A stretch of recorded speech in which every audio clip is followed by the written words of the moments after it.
The story begins with a mythic world video game. A game released 10 years ago as a dating sim targeted at female players, but surprisingly, it ended up attracting a sudden surge of male players. The game features allow players to select from a diverse range of characters, starting with easy-to-play and highly effective ones, to extremely difficult characters that, however, are not effective. And among this forest of characters, there is a discarded character due to being particularly hard to level up, plus extremely poor abilities. Yet, there is a madman who has mastered this character, Baek for 10 relentless years.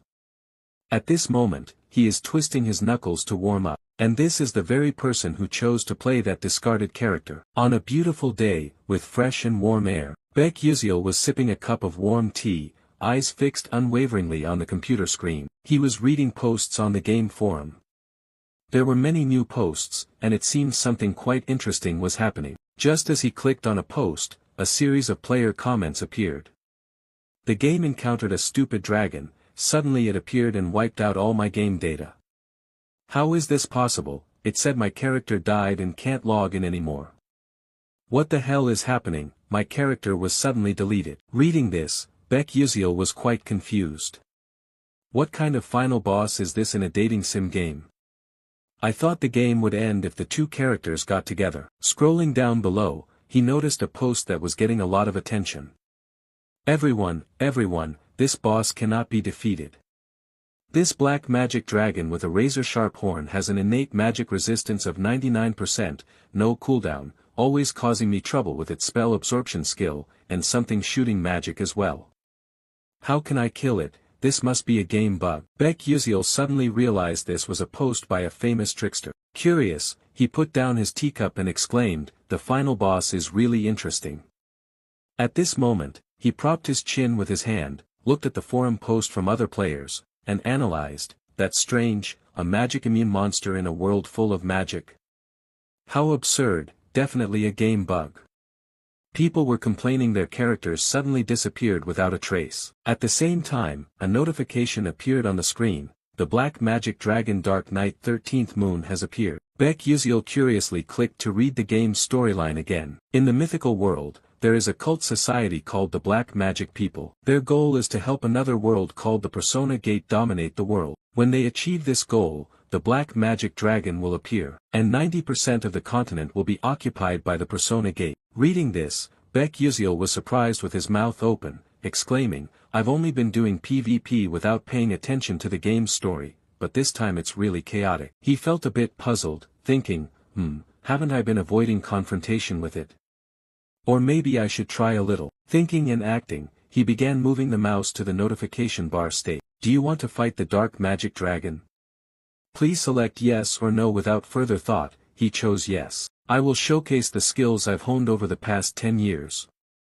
Baek said confidently. Briefly about Baek character, he is the only character who cannot use magic. Although in the game, everyone can use magic. But precisely because of that, even experienced players refuse to choose to play as such a useless character like him. Frankly speaking, this character is even weaker than the secondary characters. But of course, he can use a little magic and only has a single spell. Returning to the game, at this moment the Dark Magic Dragon was gathering a huge fireball in its mouth. Immediately after, it opened its mouth wide and spat out the fireball. That force raced toward Baek at an extraordinary speed. Faced with this life-or-death situation, Baek remained quite calm, then curled his lips into a disdainful smile. He immediately used his super-level blink skill to rush forward and slash the dragon's neck, repeating this blink after blink. Baek blink spell allows him to quickly teleport to another location within a range of 3 to 10 meters. However, the blink location is random, so if he doesn't control the distance well,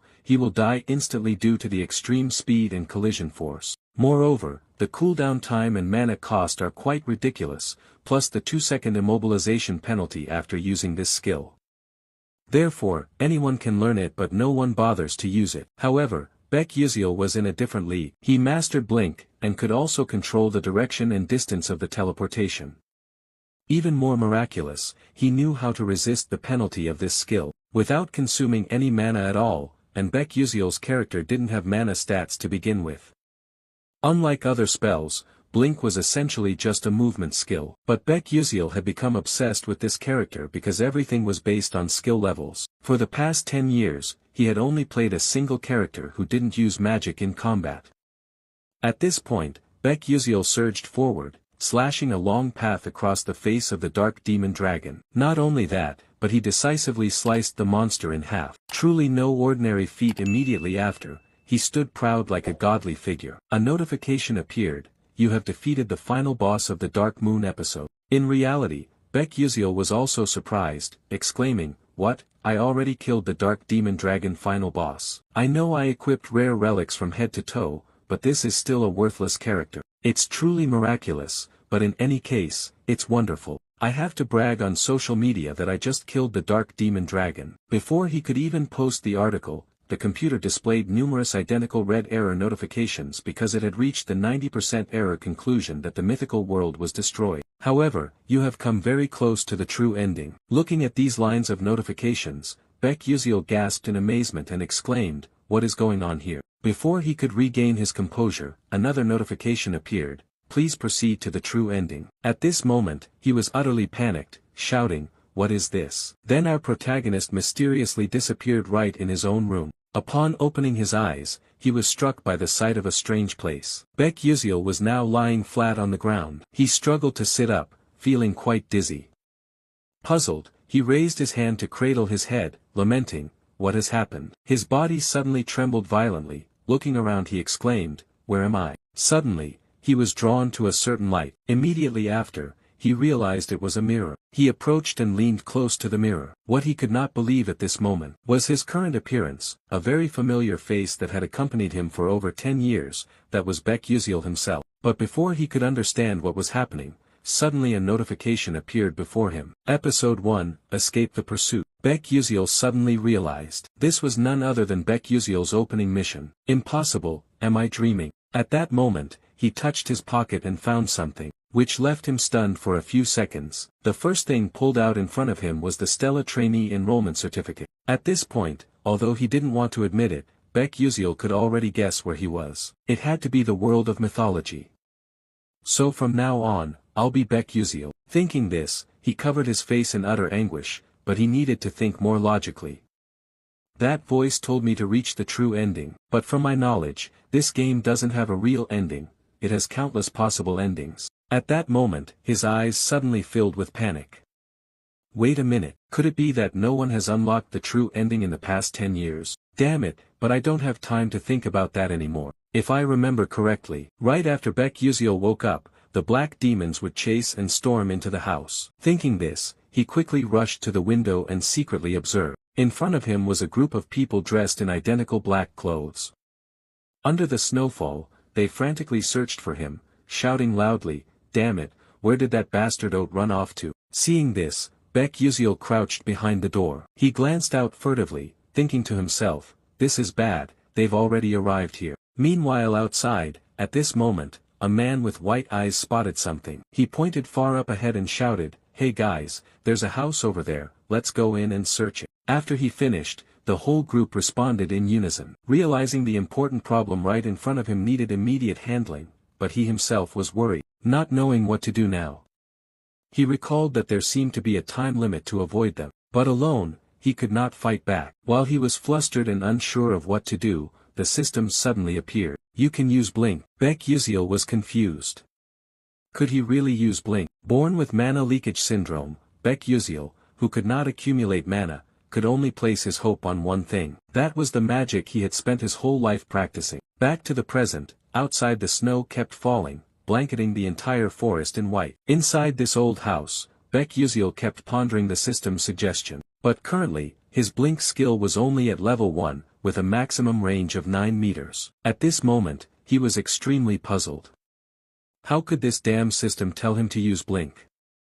He wasn't sitting in front of a computer playing a game with a mouse to blink like that. Outside, the members of the Black Demon cult were running wildly toward the house. The sound of footsteps growing closer made Baek Yuseol even more panicked. Damn it, they're here. I have to act now. There was no more time left. Damn it, I'm going to risk it with you guys. Over there, as they arrived, they discovered something. Their eyes turned furious.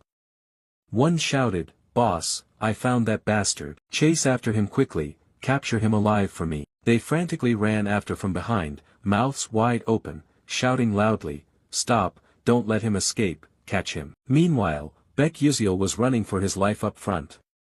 This was also the first challenge in the Blink tutorial to lose the pursuers. While running, he thought that they were wearing magical shoes, so they ran faster than him. Therefore, the only way for me to escape was to use Blink. Calm down, I've used it countless times before, so of course I have to know how to time it perfectly. At this moment, they had caught up right behind him, shouting, "You brat, why won't you stop?" Glancing back, he suddenly realized, damn it, they've caught up already. But the truth is that Blink has a weakness. If the user can't control the distance well, they will collide with other objects and die instantly. However, if it were me, things would be different. Baek Yuziel thought to himself as he ran. At the same time, the leader of the Black Demon group caught up right behind him. He raised his sword and shouted loudly, "Let me send you to hell, die you dog." At the critical moment hanging by a thread, between life and death, Baek Yuziel used his Blink skill to escape. He suddenly joyfully thought, "Awesome, it worked," leaving the Black Demon's group gaping in astonishment. "Hey, what was that? Blink? Is that brat a mage too?" Seeing his foolish teammates lose their composure, the boss immediately turned back to reassure them, "Don't be reckless, Blink has a weakness. The user becomes paralyzed for about 2 seconds, this is our window to act." Saying this, he turned to look toward Baek Yuziel, but was so shocked he couldn't believe his eyes. Wait, how is that kid still able to move? On this side, Baek Yuziel was still running desperately. As he ran, he kept encouraging himself. "Careful, I have to be even more cautious. Come on, I have to use the rough terrain here to escape." If any player can't learn how to use Blink at this moment, the only path is death. In fact, 99% of players who choose Baek Yuziel cannot complete the tutorial portion. Of the remaining 1%, while they manage to get through the tutorial, they fail to grasp how to control the Blink distance and combo blinks. Thinking of this, he frantically blinked repeatedly, moving from one spot to another. This amazed the Black Demon cult greatly. He dares to blink on such terrain. This kid must be crazy. Then, the leader turned back to his comrades and said, "Those who can use magic, step forward, we will attack him from afar." With that, 3 of them stood up at the front, faces fierce and filled with murderous intent. Noticing they were no longer pursuing from behind, Baek Yuziel glanced back, a new worry forming in his mind. It's over, are they planning to use magic? And the second part of the main guide is using Blink to dodge magic arrows. Damn it, when playing games I can see what's behind through the screen, so it's not difficult to dodge those hits. Suddenly, the system displayed a notification. The Mana Leak Syndrome skill was activated. Mana Leak Syndrome disabled, 6th Sense skill and Accelerated Perception activated. As soon as he received the notice, Baek Yuziel suddenly sensed the approaching magic arrows, even though he didn't need to look back. And in that way, he was able to easily dodge these magic arrows. At the same time, a massive cursed arrow shot rapidly toward him. Baek Yuziel suddenly realized this was the moment to use the final Blink skill. He was lucky to escape this critical attack. A deafening explosion rang out, like a meteor crashing to the earth. The pressure was so intense that Baek Yuziel couldn't stand and had to sit down, bracing himself with his hand. At this point, the smoke from the explosion began to clear, but what remained was a huge crater. Only then did Baek Yuziel recover his senses and think, "That was crazy, I almost died. But now is not the time to rest." And then he immediately started running again. Suddenly, his eyes became filled with terror. Right before him was a deep abyss. One wrong step meant sure death by falling down to meet his ancestors. And this is also the third challenge of the Blink guide part, to cross the abyss. He suddenly thought that perhaps the only way to get to the other side was to precisely time the Blink distance. Then he would encounter some mages passing by and escape. That also marks the end of the tutorial section. But to get through this part, he had to cancel the Blink spell, which activates within 0.1 seconds. Failing even once meant death. There were about 2 floating rocks here. Damn it, having only 0.1 seconds really is easier said than done. It's really unclear which bastard wrote the script for this tutorial, that guy must be insane. However, this task is not impossible. The problem lies in the details. Thinking this, suddenly the voices of the dark cult shouted, "There it is, right in front of us." At the same time, those people had caught up here. Baek Yuziel was startled, turned his face back, thinking the pursuers were closer than he thought. The distance between him and them was probably about 100 meters, while the blink spell cooldown was 3 seconds. So he didn't have enough time to blink to the other end, leaving him with only one option, to kill them all. Then, Baek Yuziel sat down, hiding behind a tree trunk to plan his fight. He suddenly thought, this is crazy, why did he dare think he could manage this right after finishing a battle? If this were a game, the system wouldn't allow these tailing enemies to appear continuously. But this is reality, there are no rules forcing him to blindly obey the game system. Killing someone is not even worth your concern. The reason is not because these guys are enemies of my parents like in the game storyline. They finally arrived. Baek Yuziel firmly gripped his sword, ready to defend. His face lit up with determination. Come on, you guys come here, I'll take you all on. And just moments later, they caught up to his position. The leader still seemed quite resentful, his face red with anger, shouting out, "It was this brat about to be caught, hurry up and grab that kid for me." Finishing his words, the whole group shouted clearly then charged fiercely. Each one looked quite furious. On this side, Baek Yuziel still remained calm, not a bit shaken. One of the black demon men sneered, seeing the kid's skill was quite good. "You dare to fight us alone? That's truly foolish. You're done for, brat." But Baek Yuziel stayed highly focused, observing carefully to make accurate judgments. He suddenly realized the distance to his target was about 8.7 meters. Right after, he displayed his blink ability, dashing swiftly toward the man in black. The man in black hadn't even grasped what was happening before he was probably about to die. The leader standing beside him widened his eyes in astonishment. But Baek Yuziel's face now glowed with unshakable determination. His speed was too fast, too dangerous, causing the man in black to spit out a large mouthful of blood, which shot straight onto Baek Yuziel's body. Seeing fresh blood lightly dripping from his fingertips, but at this moment he felt no sense of guilt at all. If they don't die, then I will be the one who dies. I have to kill them all to survive. Thinking this, he struck him with a strong blow, then frantically kicked once more to vent his anger. It looked light, but that guy was flung back toward the group of black demons. This made them even more furious. On this side, after taking down one of them, Baek Yuziel immediately fled. Perhaps his blink needed time to recharge, so he couldn't risk everything at this moment. The black demons suddenly realized he was running away, grew even more enraged, shouting like mad, "Damn it, he's running." At all costs, they could not let him escape. Baek Yuziel ran while thinking, I just took down one, but next time won't be so easy. What should I do? He suddenly noticed how quiet it was behind him. Were they no longer chasing him? Just as he thought that, the group was suddenly standing right in front of him without him realizing when. There was no more time to run now. He thought, could it be they were using magic again?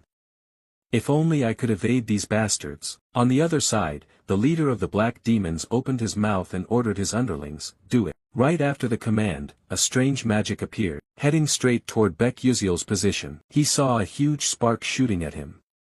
Baek Yuziel was extremely tense at this moment. Not only one spark, but many missiles hurtled straight at him. In this situation, he didn't yet know how to escape, only angrily cursing silently in his heart, damn that damned spell. But then he shouted, "Ah, right, I have a way."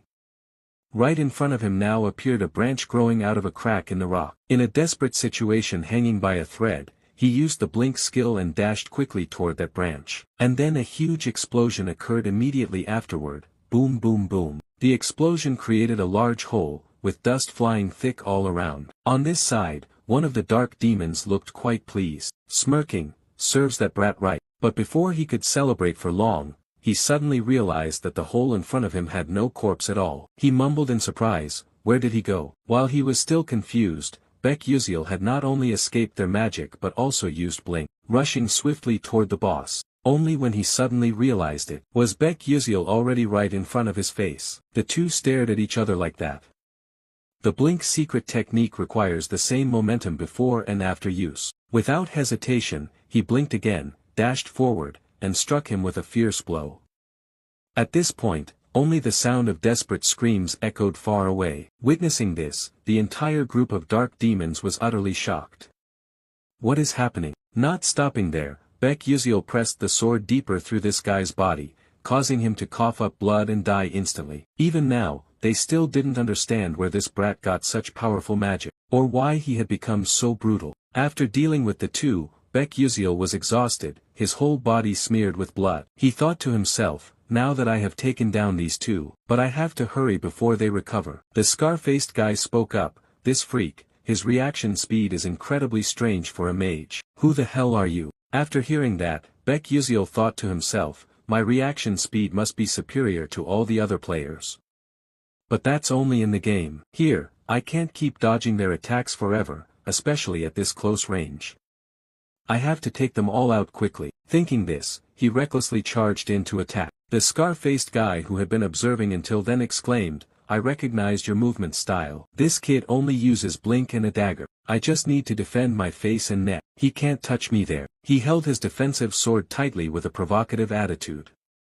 Come on, come here. Then he shouted loudly, Ice Tide. On this side, Baek Yuziel was still showcasing his excellent blink skills, while the scar-faced guy unleashed a powerful force directed at him. He was quite confident in his combat ability, thinking, I'm about to catch you, now let's see how you writhe in pain. But before he could gloat for long, he was utterly shocked. Baek Yuziel was not only unharmed but also quickly rushed toward his companion, instantly beheading him. Witnessing this, the scar-faced guy's hair stood on end, and he trembled as he exclaimed, damn it, before, you only knew how to hide like a rat, but now you dare to fight back. Baek Yuziel was covered in fresh blood all over his body and replied coldly, yes, but that was the old me. Anyway, I have to thank you all for helping me become stronger day by day. After hearing that, the scar-faced guy retorted bitterly, you son of a bitch, that's only because we went easy on you, now die. With that, Baek Yuziel took strong, determined steps forward. His face was full of murderous intent, looking extremely fierce. Then he quickly hurled his spear toward him. Seeing the spear advancing, the scar-faced guy guessed in his heart, blink targeting an undefended spot, surely he plans to throw the spear for me to block and then ambush from behind. Dream on, honey, no chance. Thinking this, the spear came close to his face. This guy simply lifted his sword gently, cutting the spear in half. He smiled smugly, thinking now all he had to do was turn around and hit him once to finish it. But it seemed his judgment was wrong. Suddenly, he froze in place, weakly uttering, Then he gritted his teeth, his face twisted in an incomprehensible pain. At this moment, Baek Yuziel did not attack from behind as he had guessed, but struck directly in front. He used all his strength to pierce through his heart amid his surprise. The scar-faced guy still refused to accept defeat, weakly shouting, did he intend to attack from the front all along? Thus, episode 1 of Escaping the Chase was completed. After killing them all, the system displayed a notification, you have gained additional experience, and received a bonus gift from the Constellation project for developing a unique story. Baek Yuziel looked quite exhausted at this moment, slumped over, his breathing becoming rapid and erratic, gasping. He glanced down at his blood-stained hand, then quickly looked around. Like many other transmigrated characters, at first they just considered it a dream. Baek Yuziel recalled the moment of fighting to survive here just now, that was his first blink in this world, and also his first battle. Moreover, it was his first kill. The truth was that he had killed a human to survive. After a while, Baek Yuziel slowly stood up. He raised his hand to brush the dust off his clothes, stood looking at the road ahead, telling himself that since he had transmigrated here, he needed to leave this place quickly. Suddenly, a thought flashed in his mind. He turned to look back at the group of people he had taken down. At this moment, he was still quite hesitant, his eyes carrying a hint of melancholy. But then he bent down to quickly search their pant and shirt pockets, inspecting and pondering. Although this might be somewhat cowardly, he had to be practical. Currently, he didn't have a single penny on him. After a moment of searching, he finally found a pouch of gleaming gold coins. He inwardly rejoiced, wondering if it was about 200 million or more, finding some luck in this misfortune. Done, but before he could celebrate for long, he shifted his worries to another issue. He turned his face toward the road ahead, feeling discouraged. In front was a deep, sheer cliff. If he slipped down there by misfortune, it would definitely mean death. Standing on the edge between life and death, Baek Yuziel anxiously wondered how he could cross this cliff. Suddenly, a loud call came from the other side of the cliff, is anyone there? He immediately looked up and saw a group of people standing opposite. Baek quickly waved, calling back, "Hey, this way, I'm over here." He realized that this group was the team of mages who appeared in the guide section. Right after that, he shouted like crazy, "I'm here, I'm here." Someone on the other side replied, "But there's no bridge nearby, are you sure you can cross?" Baek answered, "Is that so? I'm on my way." Upon receiving his signal, the girl turned to tell the others, "Then let's wait for him a moment, he said he can cross." The young man with blue hair standing beside her voiced his doubts. "Crossing this cliff is no simple matter, he'd have to be at least a third-rank knight to manage it, but can that young guy really do it?" The girl replied, I'm not sure either." As she spoke, her eyes suddenly widened in surprise. He was leaping lightly and skillfully from one rock to another. Everyone gaped at this scene, each person watching tensely. At this moment, Baek was fully concentrated, striving to overcome each segment one at a time. As fast as a lightning bolt, he had crossed half the episode. The whole group stood watching this scene, unable to believe their eyes, exclaiming, "What kind of move is this? Some kind of blink magic?" One person replied, "That is definitely blink." That voice came from a little girl with green hair standing behind. The little girl looked quite pretty and adorable from the outside. The purple-haired girl turned her face to look at the little girl and then towards Baek confused, saying, "Is that really blink? But blink can't be so easily controlled for direction and distance like that. This is quite impossible, he looks gentle and proficient."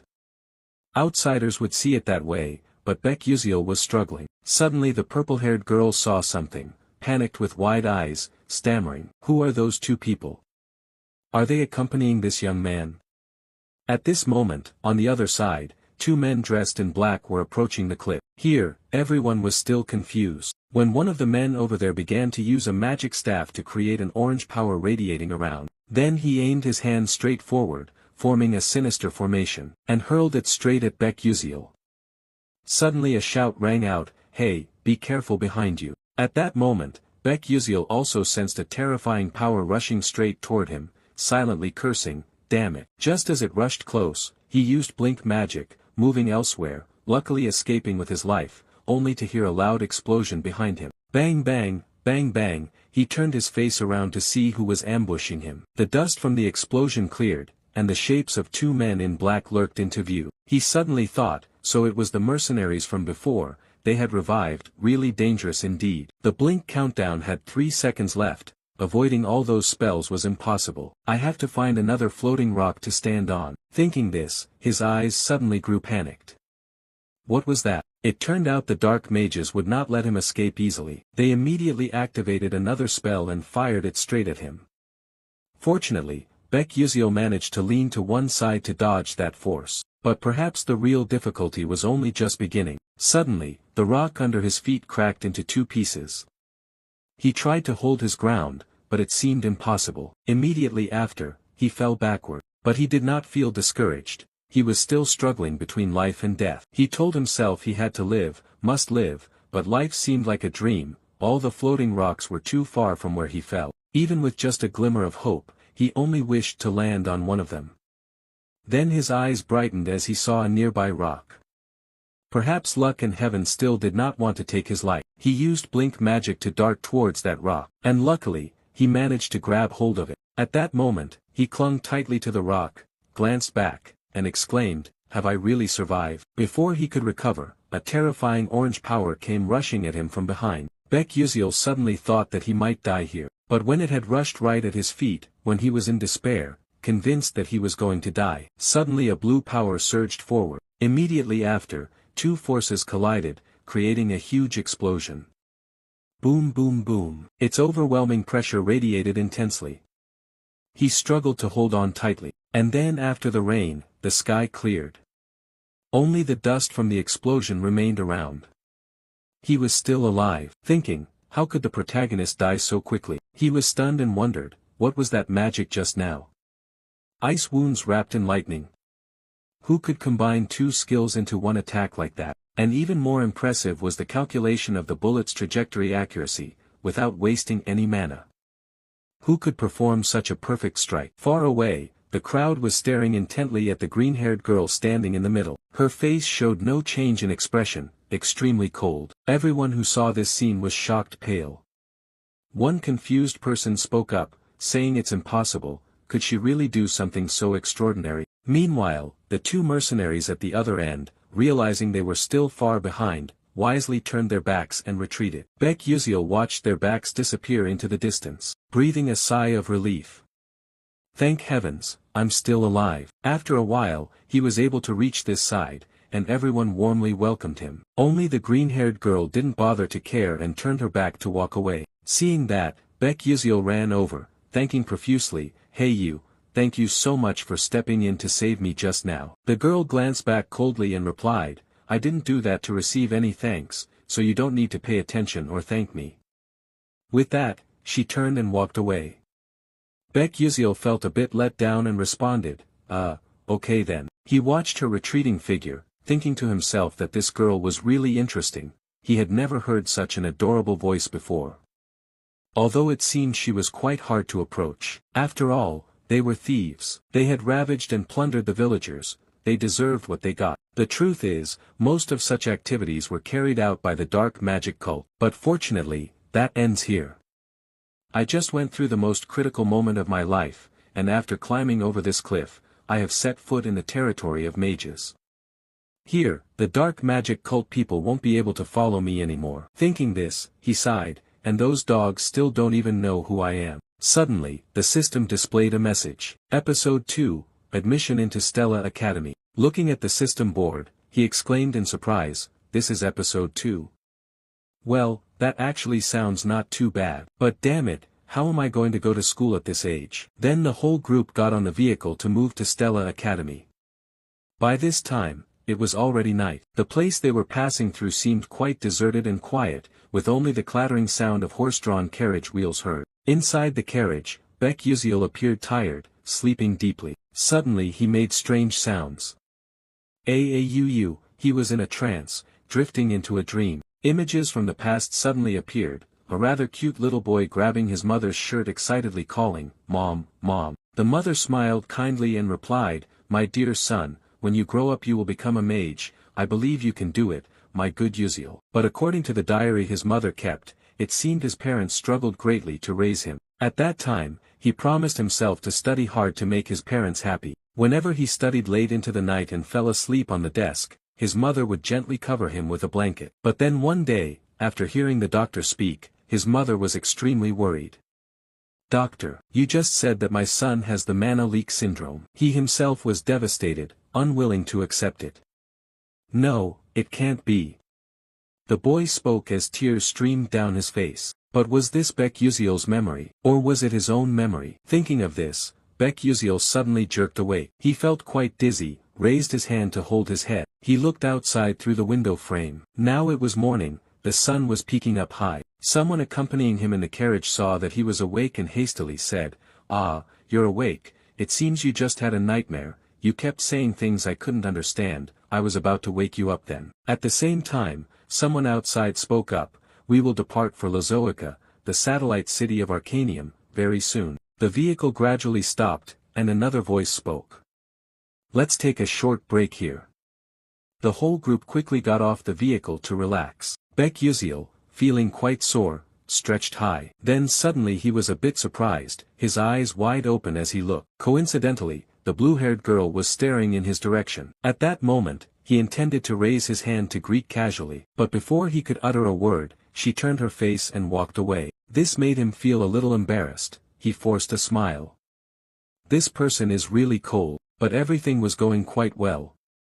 Considering how worried he had been, he was glad that the timeline here was closer to modern times than to the Middle Ages. Magic exists in the mythical world, but in safe cities, trains, airplanes, and celestial roads are constructed to facilitate long-distance travel. They would reach Lazoica by an extremely modern airship. Lazoica lies on the route to Arcanium. In Arcanium, the city of magic, everything truly begins. The magical towers, the Mage Conference, and the 5 prestigious academies are all located in Arcanium. The academy with the most powerful mages and the most outstanding students currently attending is the Stella Academy. Therefore, Stella is filled with geniuses and nobles from all over this world. But Baek Yuziel still couldn't understand why the Baek Yuziel character he transmigrated into could study at this prestigious school. He forgot that he hadn't checked his own skills yet. Thinking of this, he hurriedly opened his system to check. Immediately after, the status board appeared. Mana Leakage Syndrome Level 1, Strength increased by 3%, Speed increased by 5%, Agility increased by 10%. Sixth Sense, consumes the user's spirit energy to activate mana scouting within a 12-meter radius and activates detection. Automatically triggers when danger is detected. Looking at the status board, he silently thanked the skills that Baek Yuziel possessed. Sixth Sense and Quick Scouting, without these two, he probably would have died in this game already. A cursed force unable to concentrate mana in the body, Mana Leakage Syndrome is a congenital curse that Baek Yuziel suffers from. However, this allows him to detect mana around through his sixth sense. It also helps him detect any attacks directed at him, even if he isn't looking in that direction. Detection allows him to perceive everything as if time has slowed down. If there is a threat or an attack ahead, he reacts faster than a normal human could detect. That is a necessary skill for Baek Yuziel because he cannot use mana. But everything has two sides. Using the sixth sense for too long consumes a lot of mental energy, and overuse can cause many unwanted consequences afterward. Reading up to this point, Baek Yuziel swiped to the statistics section. 1-star power status 59%, 1-star sharpness 97%, 1-star speed 81%, stable stamina 1-star 51%, unyielding no-star 97%, mental energy 1-star 43%, no mana left, blink skill level 0, mana leakage syndrome characteristic level 1. After checking the information, he suddenly thought that the starting stats weren't actually that bad. Yuziel originally had very low sharpness, but in his hands, it would be different. He had to push this through no matter what. In this game world, there is not only one type of level but also levels for each attribute, skills displayed as levels, and stats as stars. The maximum attribute level is 9 stars, but that is almost impossible to reach. I've played this game for over 10 years, but the highest level I achieved was 8 stars in both stable stamina and sharpness. I should focus on investing in sharpness now to enhance my sixth sense and reaction speed. I can improve stable stamina and agility through various other methods. After all, the problem now is the mana leakage syndrome. If I don't train this, I won't survive long. I need to upgrade it quickly to reach the secret of the true body. Stella Academy is the way to suppress that syndrome. I have no other choice if I want to prevent the end of this world and cure my chronic illness. Thinking of this, Baek Yuziel let out a helpless sigh.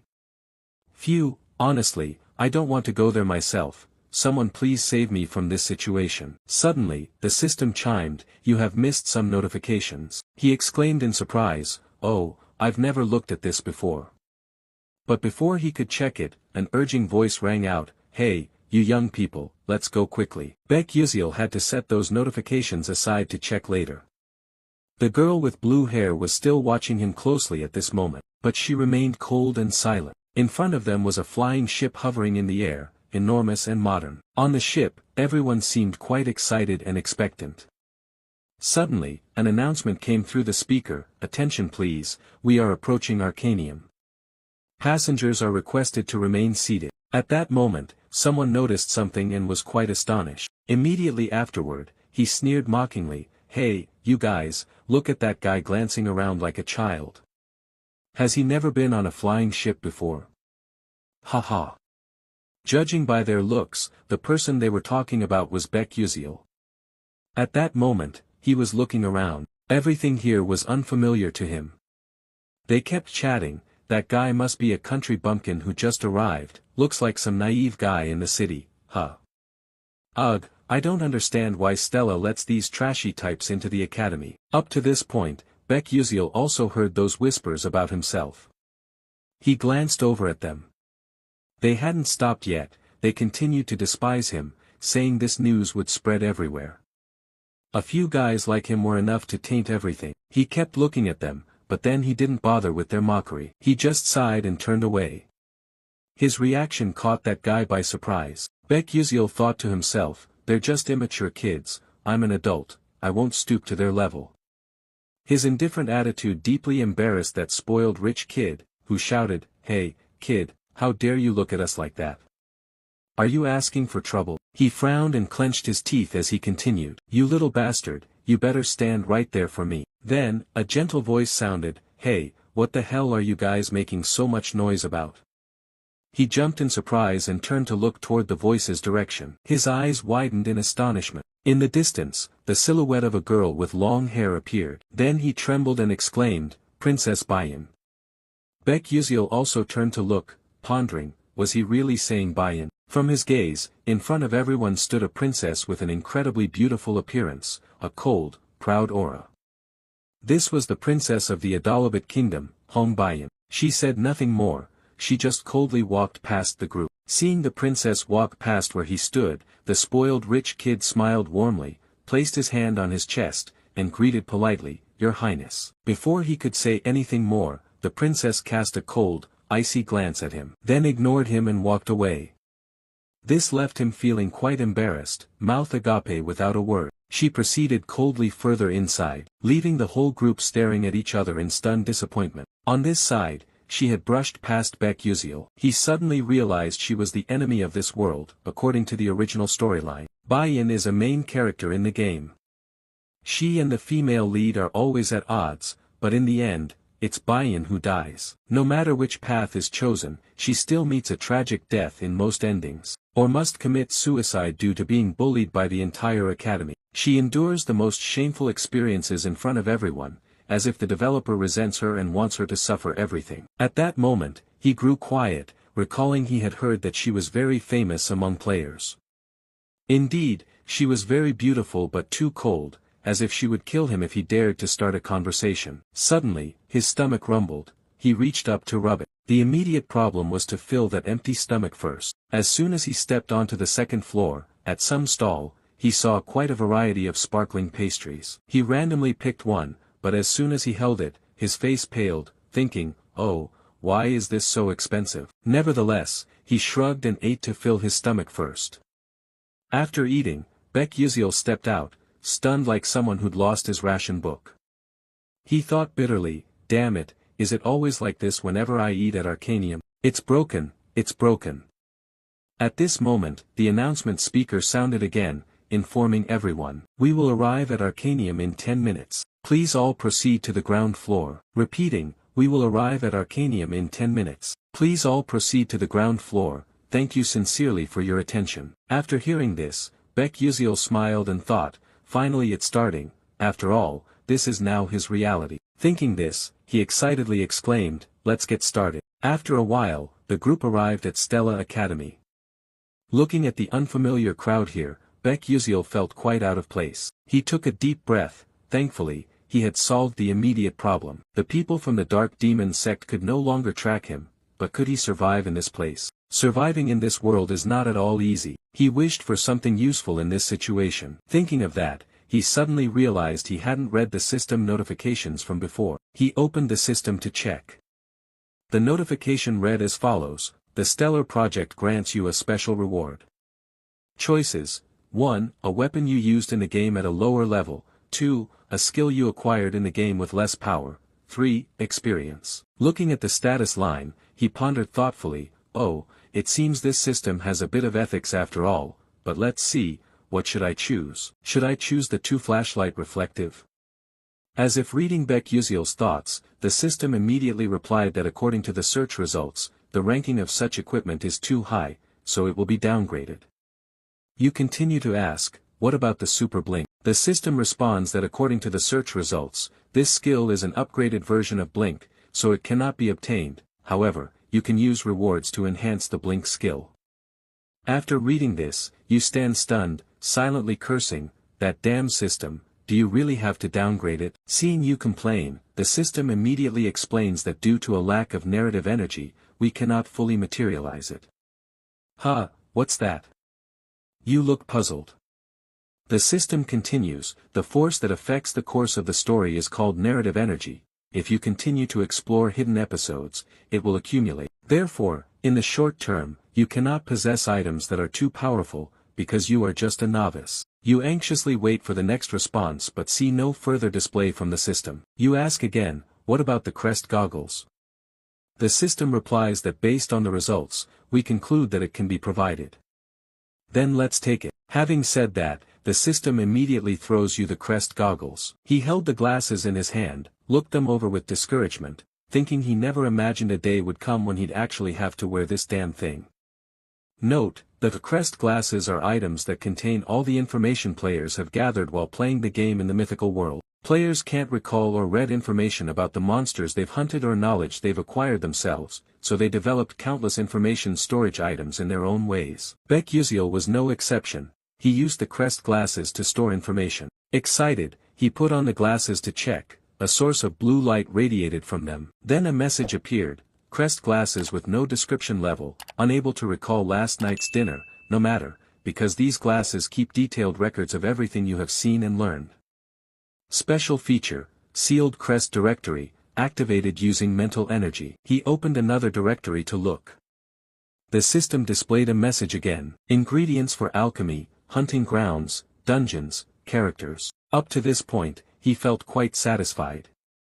This place is exactly like the real world, so I honestly don't know what to say about what I can do using the system. But with these glasses, I can recover about half of the energy I've previously used. Suddenly, there was murmuring behind him, "Hey, isn't that Acel? Oh, you mean the eldest daughter of the traitor Dutch Malf? Oh, how dare she show up here, TSK, keep your voice down, she'll hear you." Hearing a familiar name in the story, Baek was curious. Acel, huh? Now that you mention it, one of the skills of the Crown's View allows me to register or check information about characters in the plot. Let me see what she's like. Immediately, an information panel appeared. Name, Acel Malf. Description, a fake hero, an ice/lightning mage, who likes drinking pickle juice before eating pizza. The eldest daughter of Dutch Malf, her father's death led to the decline of their house, with the outcome that she will die. After reading, Baek thought silently, oh, so it turns out she is a fake hero. To talk about Acel, a fake hero, has one thing I have to point out. Although the world I'm in is the mythological world inside a game, the truth is that this world is based on a romance novel called Don't Love the Princess. That novel tells the story of the heroine Acel. She lost all her loved ones, grew up by confronting the villain Bayan's conspiracies. The ending is that she is happy with the male lead. Her revenge plan nearly disappears and the other male characters protect her, but it has a sad ending after receiving much mixed reaction from readers. The issue here is that although the game's world is based on the novel, the plot is different. In the game, a character named Flame was added, replacing the role of the female hero. Moreover, Flame has her own storyline. She used to be a woman living an ordinary life in the modern world, who enjoyed reading the novel, Don't Love the Princess, and was reincarnated here. So, unlike in the novel, Acel became the fake female hero in the game, while Flame became the true hero. No matter how much players try, Acel cannot survive in any storyline. This is the result of her being pushed out of the true hero position. But that has nothing to do with me. However, I don't know if I'm imagining things. I have a feeling I've seen her somewhere before. It's probably just my imagination. Now is the time for me to face this truth. After a long and stormy day, a new day dawned. Rays of dazzling sunlight shone across Stella Academy. Inside, the students had changed into their uniforms, standing neatly in line to listen to the speech. At this moment, the principal spoke. As you all know, the dark mages are witches, those who have gained power from other worlds and transformed into monsters. Currently, they continue their invasion by opening persona gates or releasing ancient dungeons to conquer the magical world. Our responsibility as mages is to protect the world from evil forces. At this, murmurs suddenly rose from below. Starting a new episode with this lame speech? Indeed, it's really dull. At the same time, the speech continued to echo, and right after this, we will attend the oath-taking ceremony for the 4 students with the highest scores, who also represent the new students. Come on, please come up here. Immediately, the exemplary faces stepped up one after another. They were all handsome young men and beautiful young women with radiant faces. Looking at them, Baek silently thought they were all shining faces, as if they were the main characters themselves. But who is the one shining the brightest here? That's right, it's him. The principal's voice rang out. Representing all the new students present here, Hua Yuxiang, please come up to speak. At this moment, The girls below looked on with sighs and admiration. Wow, he has the highest entrance score, and on top of that, he's both talented and handsome. Baek Yuzil looked after him and had to admit, so this is the famous Ma Yuziang. Note, in the game, Ma Yuziang is a perfect embodiment of the saying, above heaven and earth, only I am supreme, with a mana rating of 9 stars and potential close to the gods. He is a genius among geniuses capable of controlling all elements in the world. Even if I can't endure until the final outcome, I must avoid bad endings by bringing Ma Yuziang over to the side of good. However, that cute short-haired girl is probably Flame. Baek Yuzil began to immerse herself in reasoning, but it still depends on how she will act from now on. Since she is also someone who time-traveled here like me, accompanying her might be a good idea, but would things be more complicated if she considers me an enemy and rejects me? Anyway, I have an advantage in information, so I shouldn't ruin anything. Flame is a reader of romantic fantasy novels, while I am a player in this fantasy game. I swear to do so, even though my role in the plot isn't comparable to even a tiny villain in a shop. Moreover, the heroine Flame has a special ability to purify dark demons, but alongside that, she also has the power to bring misfortune to those close to her. Being near her will certainly affect me. My role is to support the main characters from afar, and to limit my involvement with them as much as possible. Thinking of that, Ma Yuziang's inaugural speech was finished. Below, everyone applauded enthusiastically. The principal's voice rang out, so I hereby declare that we will close today's entrance ceremony here. Immediately after attending the entrance ceremony, Baek Yuzil's system notified her, congratulations on completing episode 2 by joining Stella Academy. After the opening ceremony ended, all the students gathered in a lecture hall somewhere, each choosing a seat freely. Baek Yuzil looked quite sad at this moment, thinking to himself that he had graduated from university long ago, yet now he suddenly became a high school student. The feeling was so strange and unfamiliar, but then he comforted himself, saying that after all, there was something quite wonderful here. He held the watch in his hand, pondering that it was that, having this was really good. This was the Stella watch, proof that you are a student of the most prestigious Stella Academy. If you own it, you will receive privileges and better services than other mages. Thinking of this, he happily stored the watch safely in his pants pocket, telling himself, I must quickly make use of this opportunity. At that moment, someone opened the door and entered. A man with a cold face walked in, stepped onto the podium and said, requiring all of you to stay seated in class, we will start the test right now. Except for writing tools, put away all other items. If anyone wears glasses, they must be checked by me first. Baek Yuzil thought with annoyance, just finished the opening ceremony and already testing. The curriculum at Stella Academy is harsher than most universities in South Korea. Students have to take a test on the very first day. This is a placement test, through which they evaluate and assign classes for the students. When the exam papers were distributed to everyone, the teacher returned to the podium and spoke loudly, everyone pay attention, we have 45 minutes to complete the test, time starts now, please focus. For someone who has studied this program for a long time like Baek Yuzil, who exchanged answers with the teacher and the teacher answered back, seeing the exam paper made him dread it. His face drenched in sweat, thinking, damn it, I don't even understand the reading. How am I supposed to do this? It's really tough. The hierarchical test has nothing to do with the entrance exam, it is notorious for its terrifying difficulty. Students are divided from grade F to A and grade S based on their scores. Of course, most of the players are in grade S. In contrast, Baek Yuzil ranked last among the 1141 students. Looking at the test, he hesitated, maybe I should just submit a blank paper, since I was already admitted, probably won't be expelled. Just consider myself volunteering to be placed in grade F. He glanced around. At this time, everyone seemed quite focused on the test. Only Ma Yuziang was sitting idly, propping his hand on his chin, lost in thought. Baek Yuzil looked back at himself with some disappointment. Oh, he's already sitting idly. Could it be that he's already finished? No wonder he looks so disheartened. In this game, Ma Yuziang's personality is one of despair. He was born into the strongest family on the continent, possessing a genius intellect and top-tier talent. Everything was easy for him, depending on the actions of the female lead, Ma Yuziang would side with either good or evil. All the villains of the dark demon cult who want to exterminate humanity are extremely interested in him. But from the start, the biggest problem was his family. Watching such a genius only made me have to reevaluate myself. Suddenly he realized, wait a minute, why am I so stupid? I can use my blink glasses after all. I once used them to accumulate skills learned in the library. At this moment, they're really useful and there's no loss anyway. I have to try.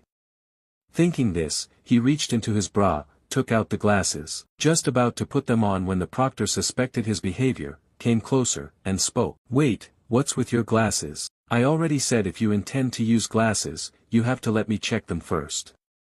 Hand them over so I can inspect. Baek Yuseol was startled and thought, alright, damn it, I forgot about that.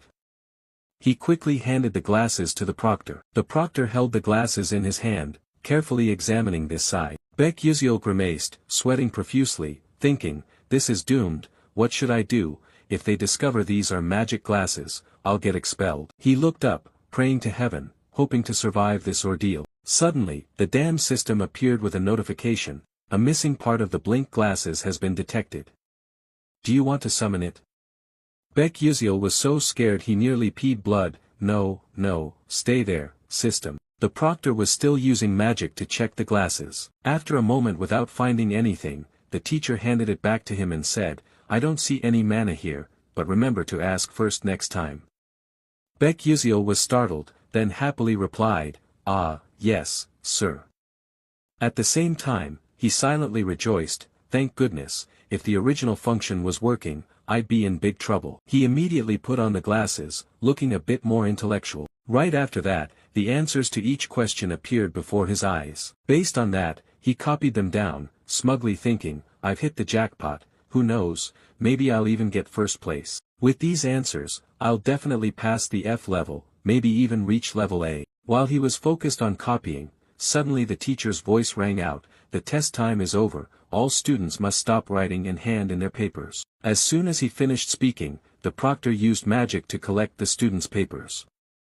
No one could add another word. Watching the test sheets fly toward the teacher, Baek Yuseol grimaced, thinking, I only managed to answer 3 questions. At that moment, the teacher held the stack of test papers, quickly scanning through them. Suddenly, his eyes widened in astonishment. Meanwhile, Baek Yuseol was still feeling deflated, thinking he had finally escaped the F level.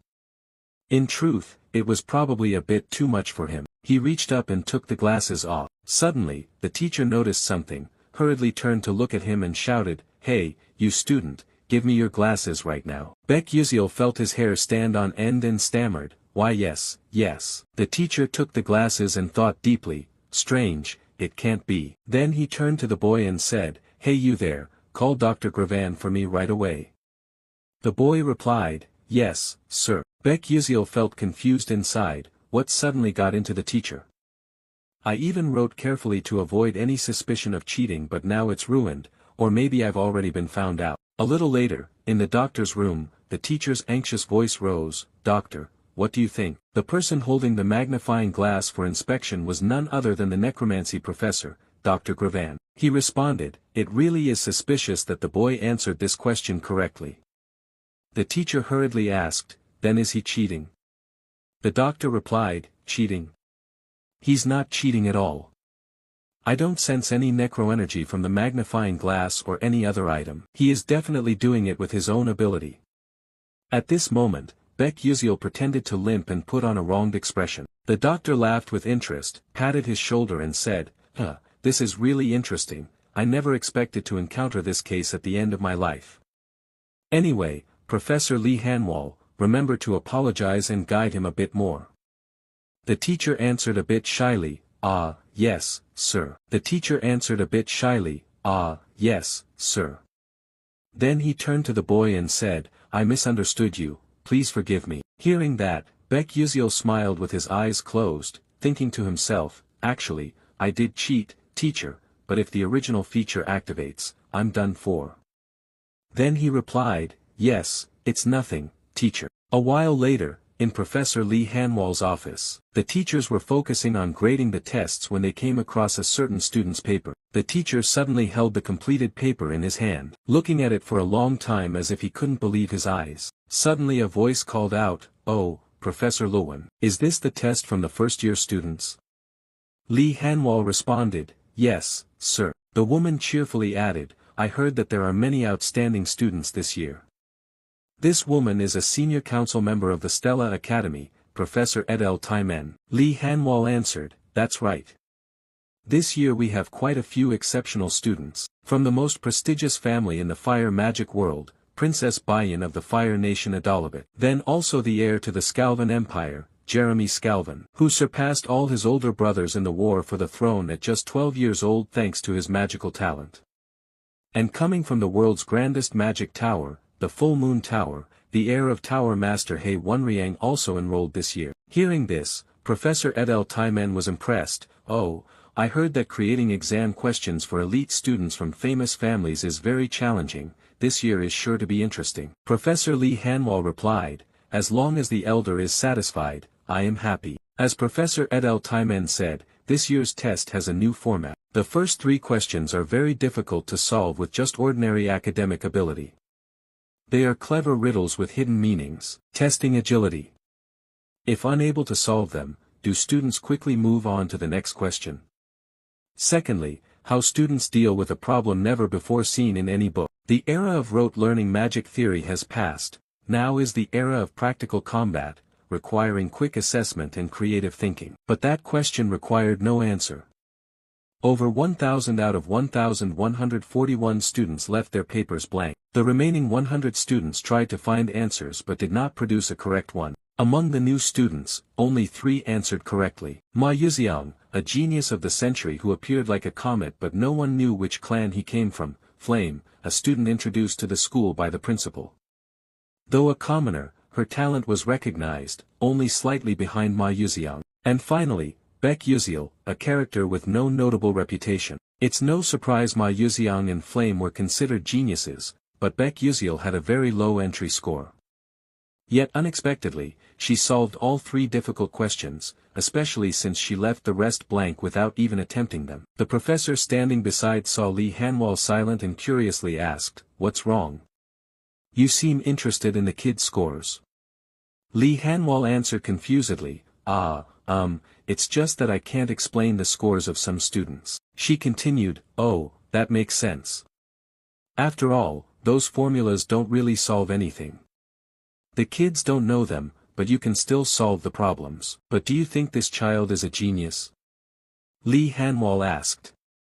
The elder calmly replied, it might just be luck. With that, she turned her back and walked away, leaving Lee Hanwal dazed. The teacher felt puzzled and sighed deeply, then looked up your admission file. There was a note attached to the file stating a special admission due to a highly rated ability to control blink. At this point, Lee Hanwal had to accept the truth, thinking it's no wonder the principal personally made a special admission. But studying combat magic while specializing in blink?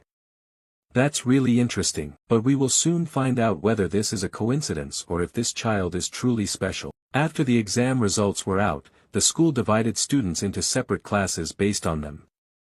At that moment, everyone eagerly went to see which class they were assigned to. All you could hear were people asking each other, I heard the class assignment results were posted on the bulletin board.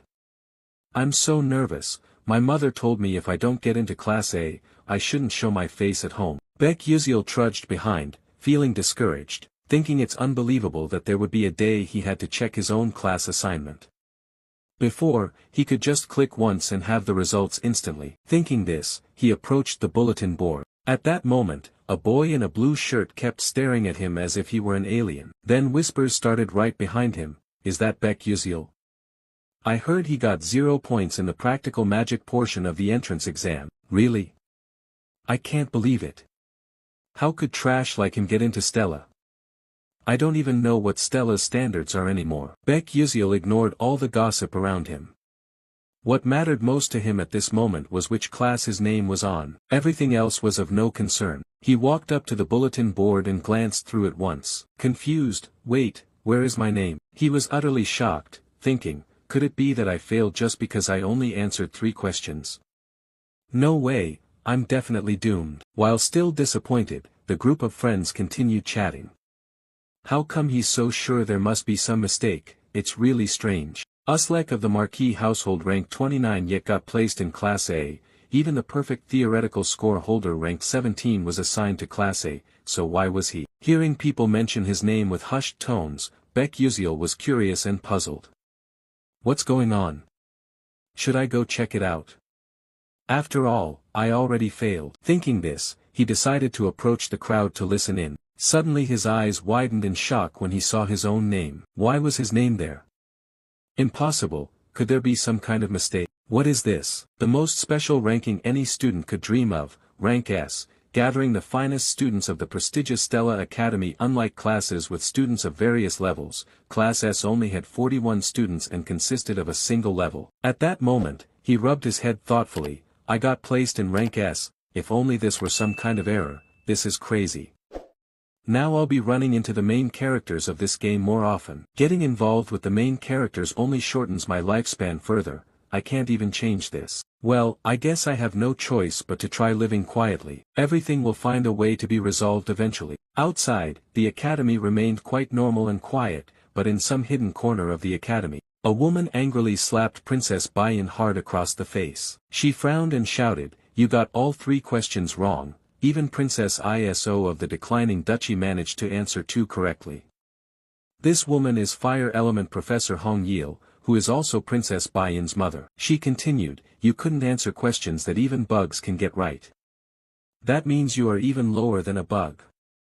You should take a good look at yourself. Do you understand?" Bayan weakly replied, "Yes, mother." The mother was still annoyed and gave her daughter a sharp look, then sighed, and choked up as she continued, "Listen to me, Bayan, you must not become like me, a person exiled from the kingdom and now holding this foolish professor position. You must not become a disgrace to the kingdom." Saying this, she bent down, gently placing her hands on her little daughter's cheeks. She said, "You have to become someone who surpasses your older sister." Then she smiled kindly, like any other mother, tenderly looking at her child. "You understand what I mean, don't you?" Bayan's cheeks were now flushed red. She thought for a moment and then replied, "Of course, mother, I understand." But the truth was she was deceiving herself when she uttered those words. She didn't understand anything. She had lived the way she was taught, handling everything mechanically. But this time, those issues involved magic, spells, and even formulas, things she had never learned before. So what should I do? Thinking this, she broke down in frustration, tears streaming down her face. Why are you tormenting me like this?" At the same time, in the S-level classroom, the students had all gathered. Baek Yuseol sat alone at the top desk, depressed, holding his face, thinking he was doomed. Of course, he was transferred to a place full of oddballs like that. And it's not like he was trying to get close to them either. At that moment, whispers broke out, "Why was he here?" That was what she was talking about. She couldn't understand it at all. "Did you know, our families opposed and asked why he was in the S class. He just said Baek Yuseol was qualified to be in S class. Seriously, that's really strange." Though those people whispered among themselves, Baek Yuseol still heard that conversation. Feeling isolated, he thought maybe he was the one being abandoned. But that was also true. They had worked hard training since childhood, so they would be very disappointed to learn someone like him was in their class. A person's class would change based on academic performance, so this was normal. Even the S class was no exception.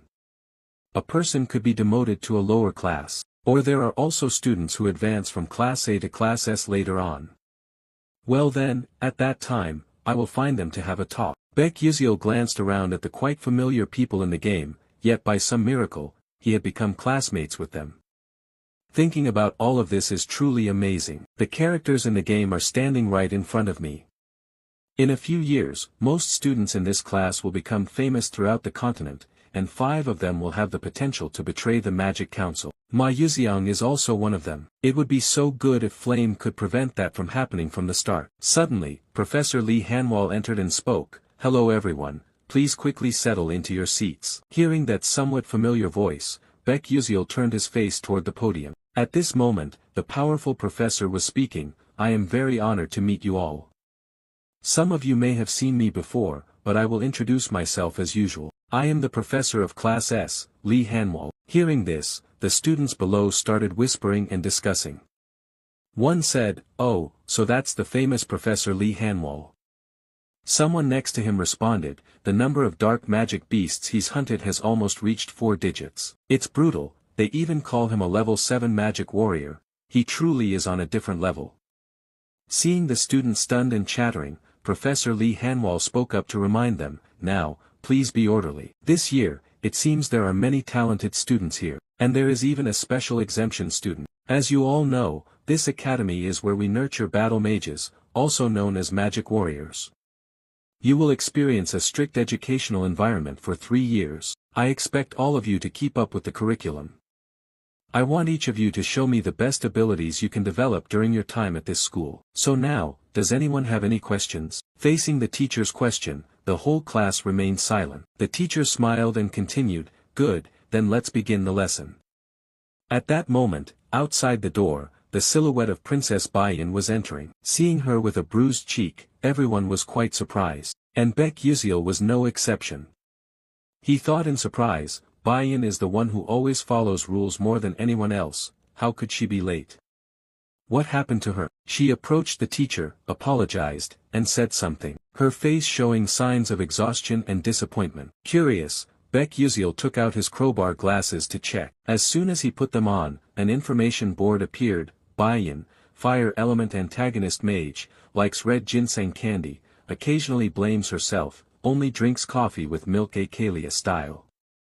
Has an evil mother, fate destined to die. After reading it, he suddenly thought, not much has changed. Her fate destined to die. But if Acel dies by flame, Bayan will die with her. It can be considered the inevitable destiny of a villainous character. I would save her if I could, but I am not in a position to save anyone.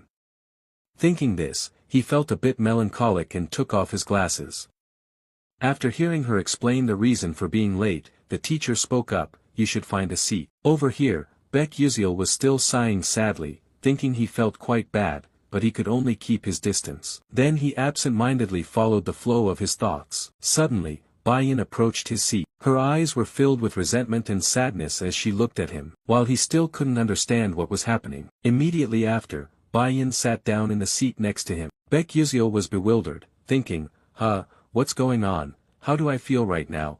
Could it be that everything has been distorted from the start? After everyone settled in their seats, the teacher spoke, so before we start the lesson, we will have a ceremony to inherit the magic wands for you all. Class S and Class A will hold the ceremony together, and the teacher will explain the details later. Baek Yuziel listened and felt a bit confused, an inheritance ceremony, it sounds quite troublesome.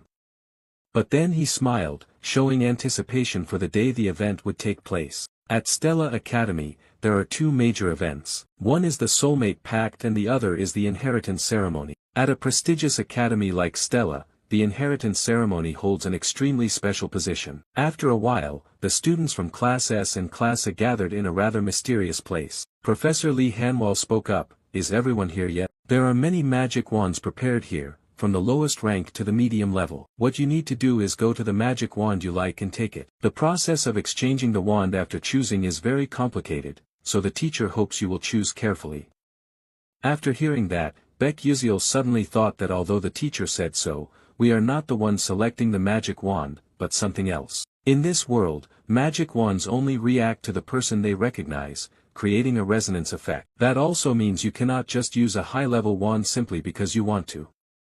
Thinking this, he stepped closer to the magic wands floating in the air. He looked around, hesitating greatly. He didn't even know which one he should choose. He stood there lost in thought. If it were before, he would have quickly chosen a low-rank wand. But since now he was in Class S, he couldn't just pick one at random and be looked down upon forever. Suddenly, a quite simple wand caught his eye. In this world, magic wands are divided into 2 types, wands and staffs. Wands are usually used by knights, who need to cast magic quickly. On the other hand, staffs are used by bishops, who focus on a single powerful attack with more casting time. Suddenly, behind him came whispering and murmuring.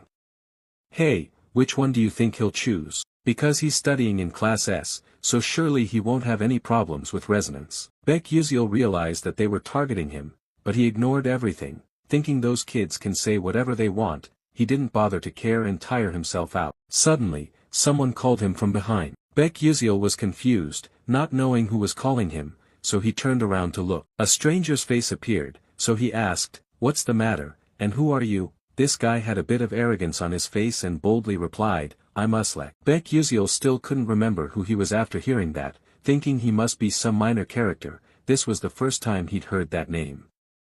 So he just answered indifferently to get it over with, "Oh, is that so? I got it." Uslek crossed his arms and continued, "Which magic wand do you plan to choose?" He casually replied, "I'll just pick one at random." After hearing that, he sneered sarcastically, "You better choose a magic wand that suits your ordinary civilian status. Don't try to climb too high and fall hard, causing trouble for Professor Lee Hanwol." Baek Yuziel's face at that moment seemed like saying, "Your dad is probably scared of you." He didn't bother to pay attention, turned away, and added a taunt, "Oh, fine, just don't cause any trouble." Seeing his mocking attitude, Uslek got even more bitter, blood rushing to his head, his face flushing red. Immediately after, he seemed to go mad and shouted, "You bastard, you want to fight, huh? Really annoying." Baek Yuziel was about to ignore it, but this brat still wants to provoke. He sighed in disgust, took the eyebrow-wear glasses out of his pocket and put them on. At that moment, the boy's information appeared right before his eyes.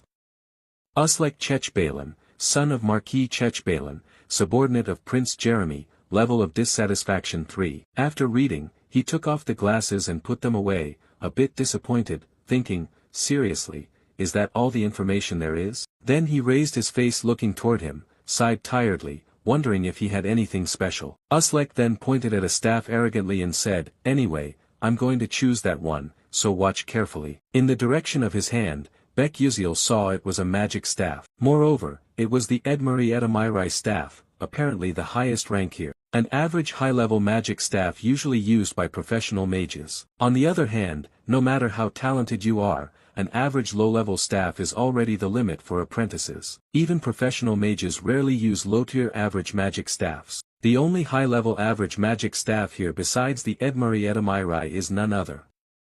It is mainly kept here to flaunt, everyone knows no apprentice here can obtain it. At that moment the teacher spoke again, "You should stand in front of the magic staff you like." Upon hearing this, the apprentices one by one moved forward in front of the magic staffs. It seems that everyone has found their own choice. Immediately after, blue lights radiated all around. Behind, the astonished trainees exclaimed, "Wow, didn't Haywen's chosen wand turn out to be Hayden Amikatan? That's a medium-ranked wand." Prince Scalvan also managed to choose a medium-ranked wand. Observing the scene around, Baek Yuziel also spoke up, "Princess Bayan selected Suavitor Lahaven, which is also a medium-ranked wand. How many people can pick a medium-ranked wand? This year is truly crazy." Uslek was even more bitter now, grinding his teeth in rage. He said, "Damn it, just you wait, I can do it too." As soon as he finished, he made up his mind and headed straight for the wand in front of him. He walked amid the stunned onlookers. Gasps of alarm rang out. "Isn't that Uslek? Can he resonate with a high-level average wand?" Uslek reached out his hand toward the wand, grinning confidently, "Like I'm going to make you all gape in awe. Let's see what a true Class S talent is like." Then he clenched his hand firmly on the wand. Instantly, tiny sparks of electricity flickered around. Shortly after, there was a loud explosion. Boom boom boom. Its overwhelming power radiated intensely, dazzling everyone nearby. This did not surprise Baek Yuziel too much. He blinked. Just as he predicted, he had failed. At that moment, Uslek was thrown far away by the force emanating from the wand. He lay flat on the ground, gritting his teeth, unwilling to accept defeat. The nearby trainees who witnessed this scene panicked and shouted, "Oh no, it looks like he's seriously injured. Hey, someone quickly call the professor to come up here." A high-grade intermediate magic staff was impossible, so how the heck is this guy so reckless? Baek Yuziel just sighed, thinking, who climbs high and falls hard like this anyway? Humph, little brother, it would have been better if you had given up this idea from the start. As he thought this, suddenly the figure of a trainee approached the staff. He seemed quite confident, whistling as he walked. It turned out that the true owner of that staff had already been decided, and the person who had this confidence was none other than Ma Yuziang. He stood looking intently at the magic staff in front of him, then broke into a triumphant smile. It seemed he was quite satisfied with his decision at this moment. But at this action, the surrounding students suddenly cheered, "Oh my God, is he planning to take the high-grade intermediate staff? I don't think he can resonate with it. Ignoring the surrounding chatter, Ma Yuxiang coldly reached out and touched the magic staff and gripped it tightly. Immediately after, it emitted a dazzling light all around, yet he remained still, unaffected in the slightest. Its overwhelming presence was so strong that everyone around had to raise their hands to shield their eyes. As expected, Ma Yuxiang was able to resonate with this magic staff. Holding the magic staff in his hand, he smiled brightly. The image of him at this moment was truly radiant. The group of trainees around still couldn't believe the truth before their eyes, exclaiming, "It's truly unbelievable, no way, how could a first-year trainee get a mid-level high staff? Oh my god, how could this happen?" Baek Yuziel wasn't too surprised, sighing as he thought he had already guessed it. And from now on, even more people will know how talented he is. Suddenly Ma Yuxiang glanced in his direction. This made Baek Yuziel uneasy, not understanding what he was looking at. Then Ma Yuxiang smiled friendly and approached. Both of Baek Yuziel's eyes suddenly turned cold, his hair standing on end, thinking, damn it, is he crazy, why is he smiling like that? But he suddenly recalled the storyline in this game. Flame also owns another mid-level high staff named Terrivon. However, this is exactly where their paths split. If Flame succeeds in getting Terrival, Ma Yuxiang will be interested in her for her talent, opening a path for him. But conversely, if she chooses a different staff, Ma Yuxiang will follow a completely different path. I have to use Flame to attract Ma Yuxiang. That's the way. Thinking this, Baek Yuziel found Flame. She was approaching some kind of magic staff, but still quite hesitant and unsure. At this moment Baek Yuziel realized it was Terrivon's staff. He anxiously fixed his gaze and carefully observed in that direction. Flame moved closer to the Terrivon. He stood watching her back and told himself, that's right, take it. Then Ma Yuxiang will be curious about Flame and we will have a perfect and beautiful ending. But just as he was about to rejoice upon reaching near Terrivon's staff, the girl suddenly turned around and left. This shocked him so much he felt like vomiting blood. What is going on? Could it be that she doesn't like Terrivon? What's the matter? Does she not know or just hasn't gathered enough information? Things seem not good. Flame can resonate with any staff because she is the main character. But what if she chooses some strange staff? Then we lose another good option. This won't do, I have to take action now. I have to push Terrivon towards Flame. Thinking this, he focused and aimed precisely at Flame's position. Then used the blink skill to dart quickly towards her. In a flash he was behind her. Suddenly Flame sensed someone standing right behind her. She immediately turned around, confused, thinking, when did he get behind me? Baek Yuziel raised his hand and smiled friendly, hello, hi there. Oh, I was just curious which staff you plan to choose, Flame. She replied uncertainly, why do you want to know?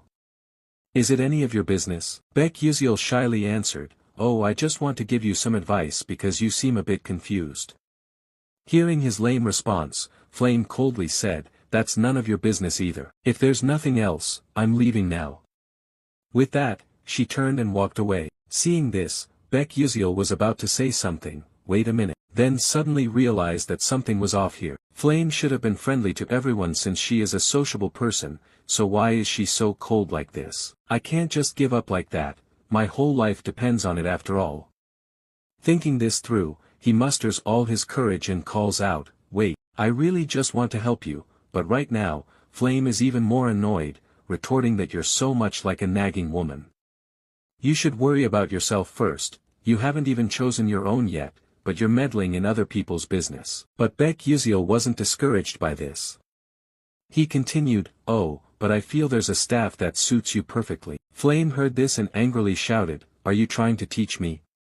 What the hell do you know about staffs? Facing this attitude, Baek Yuziel felt a bit hesitant, thinking to himself, what's wrong?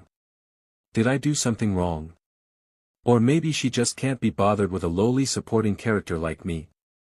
He stammered his reply, well actually, I've heard a lot about you. You don't think you could get that staff, do you? Flame responded confusedly, Terrivon. Seeing that she had calmed down, Baek Yuziel smiled with eyes squinted and said, that's right, it's exactly that. Suddenly, a noise made Baek Yuziel's smile fade. A loud explosion echoed, the imposing force radiating around. It frightened him so much that he broke out in a sweat. His eyes opened wide. Then suddenly, a magic staff flew out of nowhere into his hand. He squinted and exclaimed, what is this? Then he carefully examined the staff. Right after, his face turned pale. Why was it in his hand? It should have been Flame who took it. Damn it all. At this moment, Baek Yuseol was at a loss for words, not knowing how to explain. His face showed a hint of embarrassment. Meanwhile, Flame just stood there, dumbfounded for a moment. Right after, she smiled with squinted eyes and said, "Well then." Baek Yuseol looked at this strange attitude and got goosebumps, trembling as he replied, "Ah, nothing." But at this moment, he was secretly worried about the future ahead. "So, it's over, my life is ruined. At this rate, even if I want to live in hiding, I can't anymore." So, the inheritance ceremony ended, but it seems its aftereffects still linger. At this time, on the school grounds, Flame was strolling slowly behind a group of some trainees. By chance, she overheard the conversation of two young men ahead. One said, "Hey, have you heard any hot news? This year, 2 students obtained the high-level episode staff." The other, surprised, replied, "Really? Until now, only 5 people have done that. Now there are 2 more." "Yes, that's right, but it's very strange," one of them said. One of the 2 only used Blink in the magic test exercise. Blink is just a basic magic, so how could that be? My parents once said Blink is a rare magic. This is really odd, isn't it? Their conversation also made Flame think, even she didn't understand this matter. After a while, Flame arrived at the self-study room. The atmosphere here made her feel comfortable, and she exclaimed, "Finally, some quiet at last. All day today, wherever I went, I kept hearing whispers and rumors about that matter. The news that 2 students obtained the high-level episode staff has spread everywhere, but I still don't understand who he is. Why was he able to obtain the Terryvon staff? I read the original novel 3 times in a row before transmigrating here, but this character Baek Yuseol never appeared. They say no one can claim Terryvon, but he resonates with it so easily. No, he's deliberately showing off to me, rather. Anyway, let's just drop this matter. Thinking about it now is useless." Suddenly, someone called out to her, "Flame, are you planning to self-study as well?" Hearing someone call her, she turned around and smiled brightly, happily responding, "These kids are really strange. Do you think I'm a bookworm?" The blonde girl continued, "There's never a time when you say there's nothing to do and then just sit to study." Flame shyly replied, "Oh no, not at all." A girl standing nearby asked curiously, "But Flame, why do you call us kids?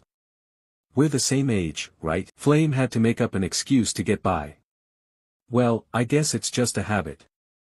Where I used to live, people often saw me as an old lady, hee." But in truth, she knew well she was living inside a novel, so there was no way she could act childish. Another voice spoke up, "So, are you planning to study alone today?" Looking back, she saw a cute girl with red hair and suddenly wondered if this was Jackie. Her style was surprisingly similar to hers, she thought, but still answered cheerfully, "Ah no, there's an upcoming episode meeting, so I'm planning to join." "Well, I'll go first then."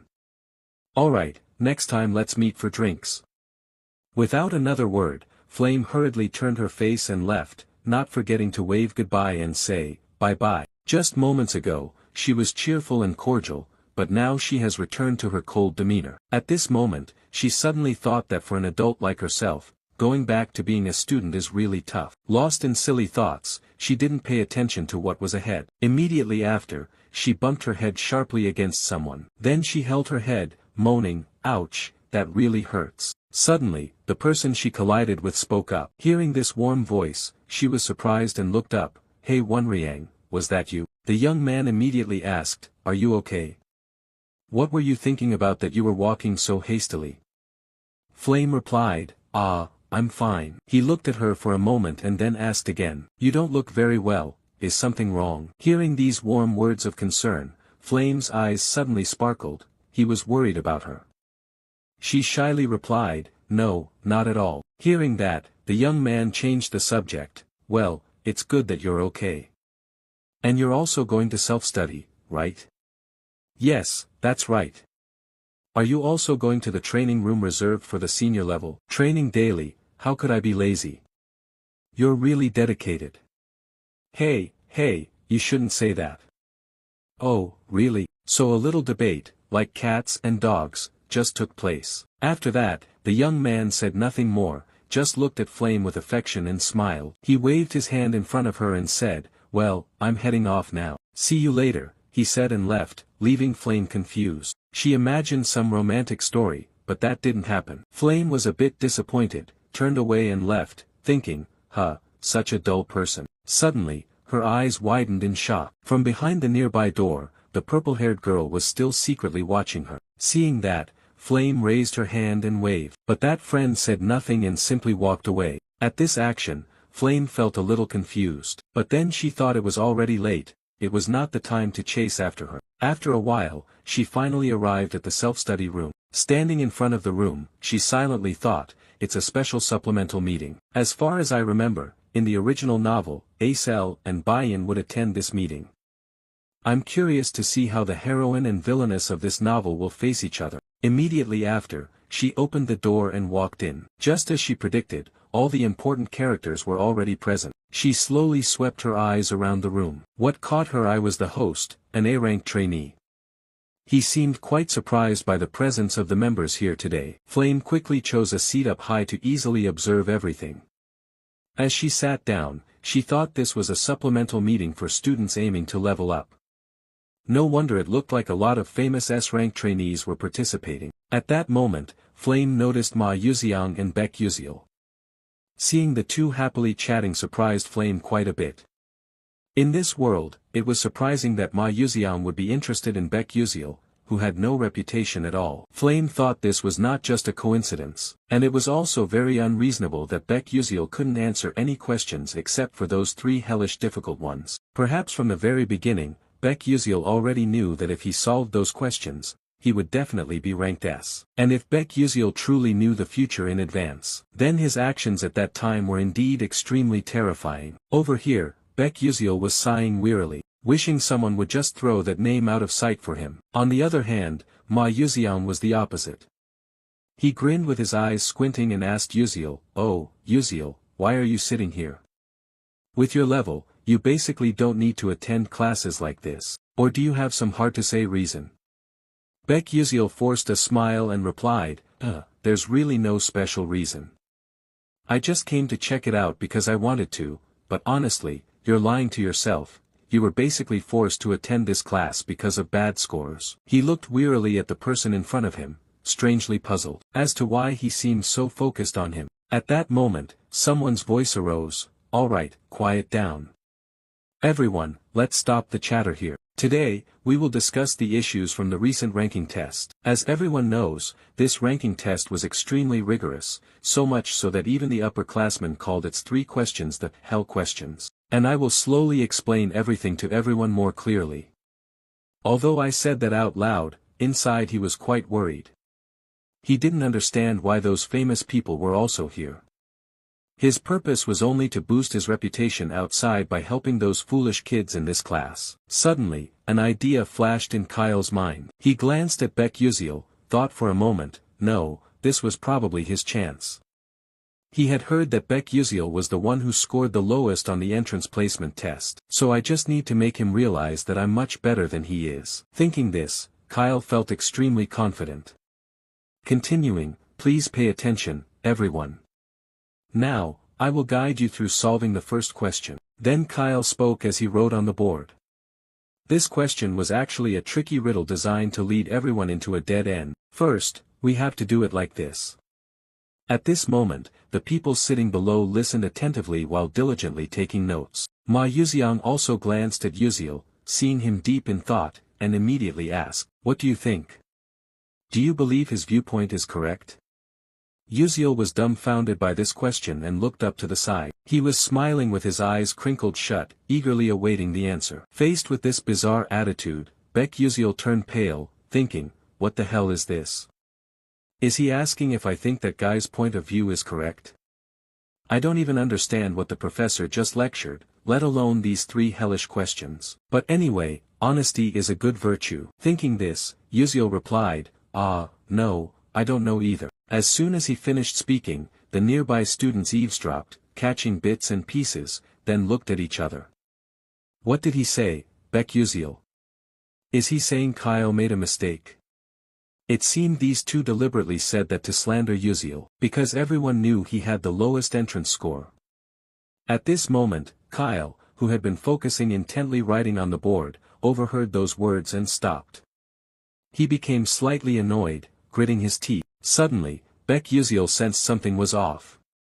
He glanced left and right, confused, thinking, what the hell is going on? Why is everyone staring at me like that? Meanwhile, Kyle also stopped writing, broke his chalk and said, "That's right, I made a mistake." Uziel was utterly stunned upon hearing that, wondering what the hell was happening. Immediately after, Kyle suddenly broke into a victorious smile and continued, "So Uziel, why don't you come down here and help everyone solve this part?" Upon hearing this, he felt all the hair on his nape stand on end, panicking as he thought, "Damn it, what the hell is he talking about?" Suddenly, he caught Ma Yuxiang's gaze, looking somewhat surprised. He smiled brightly with a trusting look, like, "You can do it.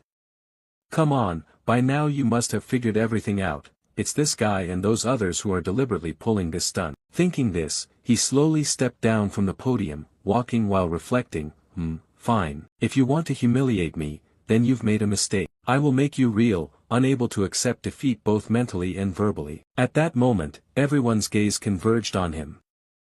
As soon as he reached the podium, he took something out from his belongings, then quickly went through the solution he had. It turned out what he took was a pair of glasses. He suddenly thought, 3 hellish questions, or rather, it seems more like a pun. The gist of the question is like this: a sorcerer chants as follows, "O Mother Earth, please shed tears and thus cause the dust to multiply even twice as much as before." The question is, why is this so? The answer to this question is quite simple, it's just that the dust is crying. They are merely a state of separation. Uziel raised his hand to his head, wondering which damn fool had time to come up with this ridiculous question. To him, it was absurd, yet here it was a big, tough problem they had to solve. But in any case, that Kyle didn't treat this as an ordinary math problem. Instead it was about making dust cry for dust. It's hard to put into words. His method, although wrong, still got the correct answer. It seems mostly due to luck. If faced with a similar question, he definitely wouldn't pass. And from now on, this stage belongs to me. Thinking this, Uziel turned to him and said, "I really can't show you how to solve this question, but I will tell you where you're wrong." Kyle was stunned upon hearing this and exclaimed, "What?" Uziel continued, "The issue is the foundation of the earth, but what if it was water or wind instead? Do you think your method can solve those two?" Kyle replied, "If so, I will use another method that is easier to understand. But if you do that, you'd need many different methods to solve the same type of question. Therefore, you only got the right answer by luck. This doesn't mean your answer is what the question's originator intended." After hearing this, Kyle opened his mouth to explain something but could only mutter, "It." He had no choice but to accept the truth. "You were right." Looking at Kyle's face now, Uziel felt a bit embarrassed, as if he had disappointed him too much. He continued, "Anyway, its solution will be like this." Kyle listened intently while taking notes. The group of students below also focused and took notes after hearing this. This deeply astonished Flame. She didn't understand why everyone else was taking notes on what he said. Acel and Bayan should have joined the debate, right? But now both of them are busy analyzing his way of solving things. Can this really be possible? It's ridiculous. At this time, outside the sky was already getting dim. Inside, Ma Yuxiang raised his hand to say goodbye to Uziel. "Bye-bye, see you tomorrow." He smiled brightly and then left. Uziel reluctantly raised his hand in return, "Goodbye." As Ma Yuxiang's figure gradually disappeared, Uziel finally raised his hand to cover his face, thinking disappointedly, "Damn it, if I keep getting involved with Ma Yuxiang like this, it's over. I don't want tomorrow, I never want to see him again for the rest of my life." With that thought, he slowly lowered his hand. Looking at his small, budding hand, he suddenly thought, maybe it's because of the phone, I can't use it anymore, it's frustrating, but it caught Ma Yuxiang's attention, damn it. I don't understand why I have to keep running into him. Strangely, besides Flame, no one else had ever used Blink before. As he was leisurely leaving, he saw Bayan still standing nearby waiting for someone. Her face looked a little sad. He suddenly thought, what's wrong with her? Her expression looks off, but it's none of my business, no need to bother. so he just walked past Bayan. Suddenly, she called out, Baek Yuziel. While he was still confused, not sure if he heard correctly, she continued, I have something I want to ask you. The male lead was quite surprised by this. He could not have imagined that a perfect person like her would have something to ask him. He replied, Bayan, what is it? She didn't beat around the bush and went straight to the point. Why didn't you explain your answer earlier? The male lead was stunned by this question. He thought to himself, it's not that I didn't explain, but in truth, I didn't even know how to explain it. How can you explain a question that has no answer? Maybe she's misunderstanding something. He awkwardly scratched his head and replied, well, I didn't have to explain anyway. Hearing this, Bayan immediately interrupted, I understand. You don't want to reveal something there, right? This made him even more confused. He thought, it's not that. She continued, then I will make it up to you. The male lead was shocked and replied, what are you talking about? Bayan clearly added, I mean I will compensate you fairly. The male lead was utterly shocked, mouth agape, exclaiming, huh. After a while, the two quietly went to Professor Hei Wonriang's room. After rummaging around for a while, they managed to find their own tests. He glanced over Bayan's test and then spoke. I really don't understand why you paid me to solve just 3 questions in the placement test. Bayan replied, I have my reasons, not convenient to say. You just keep talking. Yes, miss, the male lead responded. After looking through her test, you voiced your doubt, hey, but you only got 3 questions wrong, while I missed all the others. Yet you asked for my help. Aren't you ashamed? Bayan calmly replied, no.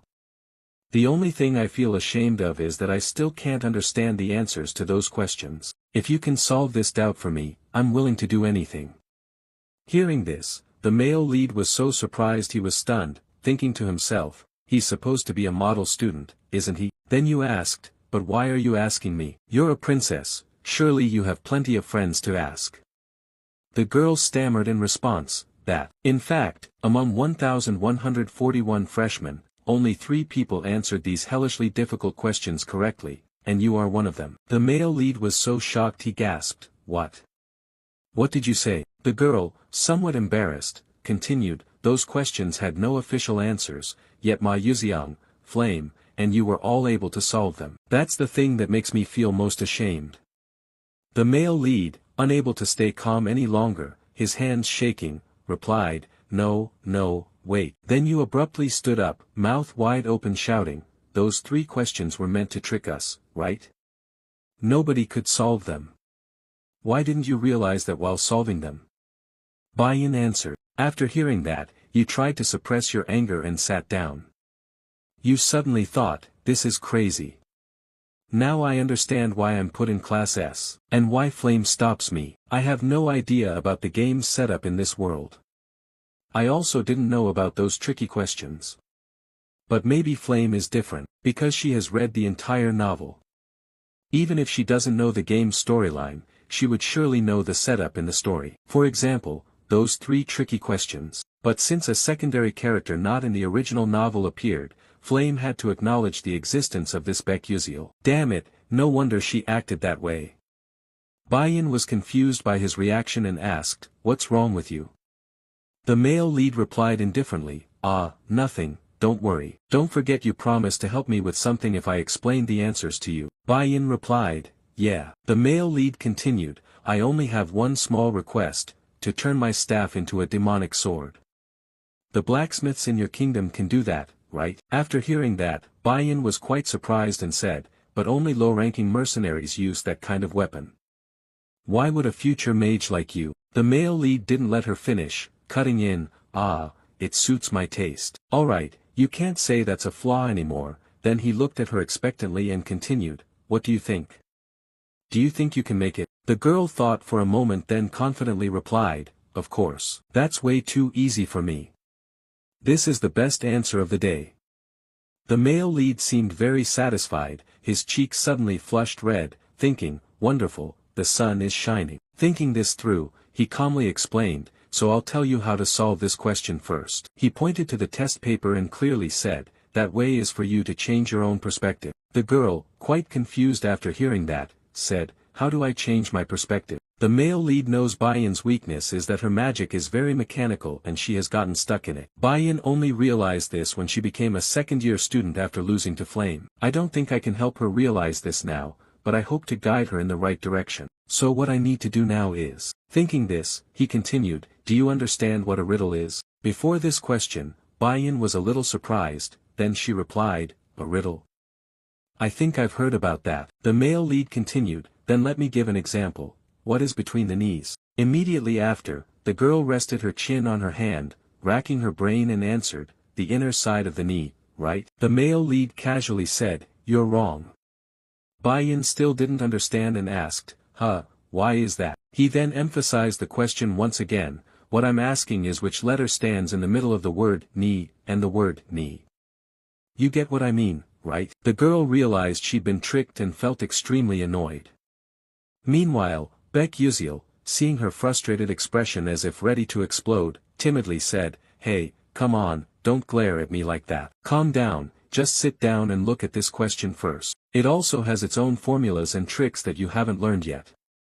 So what I mean is, when facing a problem, you need to solve it more creatively. But can you do this just with your own creativity? Bayan fell silent after hearing that. She responded, ashamed of herself, no, that's impossible. Only then could the male protagonist breathe a sigh of relief and smile as he continued, of course. Although understanding many kinds of spells and how to apply them is extremely important, but for a sorcerer, the most important thing must be seeing this world through your own perspective. Magic will transform unpredictably, even if it's only the smallest changes. But on the other hand, you only think about the things you've seen and learned from books. Those are all still unrealistic theories.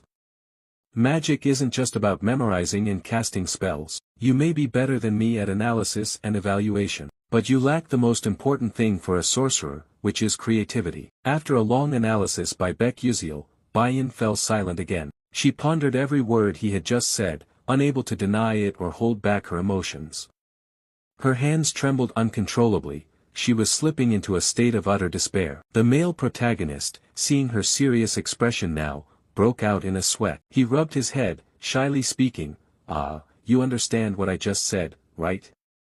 Even though it sounds a bit complicated and abstract. Bayan replied confidently, of course I understand. The male lead smiled awkwardly to pass it off, thinking, this is really interesting. I don't even understand what I just said anymore. He then seriously continued, I'm glad you can understand what I just said. So let's get started. I'll ask you, what does the man say to the horse when putting it to bed? After hearing that, she was a bit confused. Immediately after, she placed her hand on her chin, pondering, what does the man say to the horse when putting it to bed? She thought hard but couldn't figure it out, then replied sadly, I don't know either. The male lead then explained, the answer is very simple, it's time to go to sleep. Then he continued with a series of other questions. Why don't they work harder?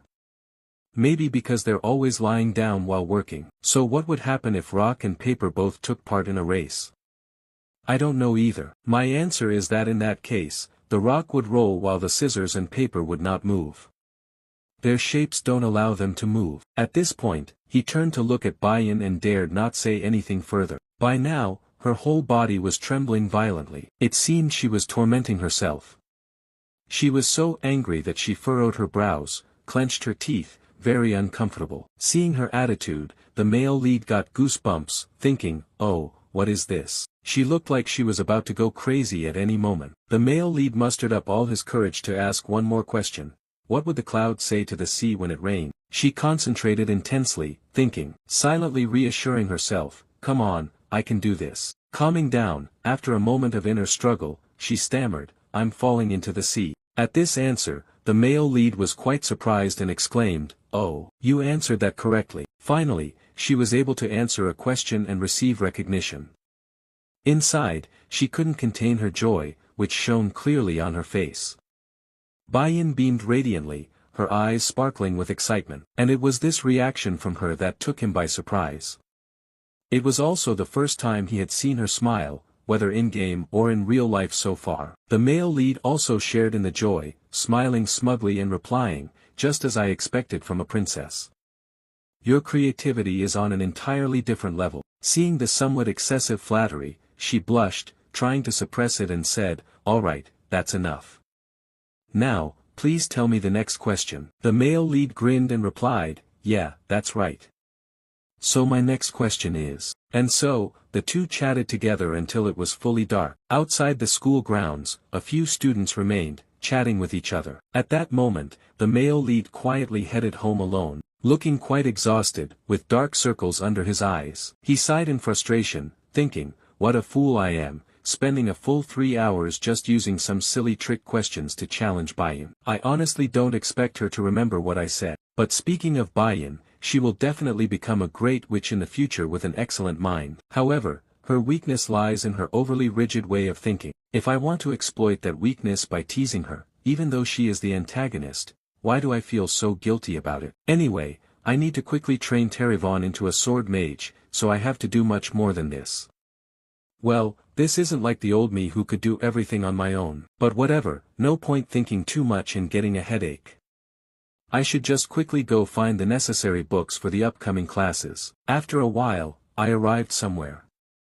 I looked around searching for something and told myself, no, it should be around here. I didn't remember wrong, did I? Then my eyes suddenly lit up with joy as I exclaimed, here it is, this is definitely the place. In front of you is a rather old and dilapidated house. Inside, everything is covered in dust and cobwebs. Stepping inside, looking at the scene before you, you think, oh, this place seems really run down. Looking at the shop owner, you suddenly think, but I know one thing. Here, the owner of this bookstore has the strange habit of pretending to sleep while secretly spying on customers. If I remember correctly, this nameless bookstore contains Maiala's notebook. He was the valedictorian graduate of Stella Academy 10 years ago. If it were my past self, I could just click on the screen to view it immediately. But in this world, you need actual books to study. Moreover, whatever you study affects your level advancement. At first, I bought books from famous bookstores, but then I discovered the good ones are all hidden in shops without signs or any reputation. Thinking of this, you advanced deeper into the shop and started searching. As you walk, you quietly rejoice, thinking that studying magic engineering with Maiala's notes in hand would be amazing. Surely, you'd get perfect scores, but honestly, just wearing ridicule glasses would also get decent marks. But maybe I'll discover some secret formula. Suddenly, something catches your eye, a green book nestled in the corner of the cabinet.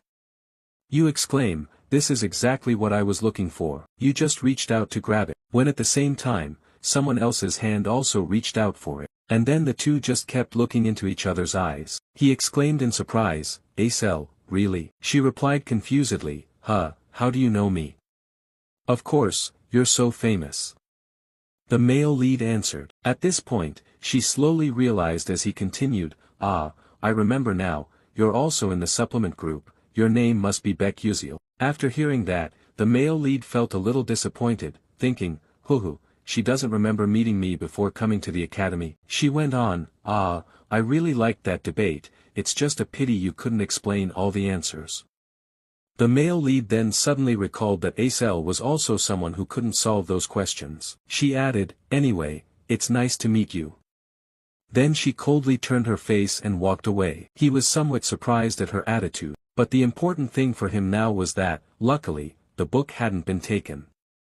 He reached out to grab the book. Then he glanced back at Acel, thinking, why is she here? At that moment, she was still browsing books, but she seemed hesitant about buying them. This was clearly shown when she checked the price of each book she intended to buy. After looking at the price, she sighed in disappointment and put the book back in its place. It was this action that caught Beck Uziel's attention. He also quietly understood that the reason she was here was because of that. This bookstore usually sold second-hand books, so the customers were often poor students like himself. Someone from a fallen family like Acel, who has lost everything, can only come here. Her father was probably killed by members of the dark demonic race. He suddenly felt she was quite pitiable, it was really sad. A princess like her had to buy old books, and on top of that had to look at their prices for fear of not having enough money. Moreover, Acel also had a tragic end in the original novel. She died before Flame, who became the main character in this world. It can be said that the unluckiest character in the game is Acel. Thinking of this, he had already found some books he liked.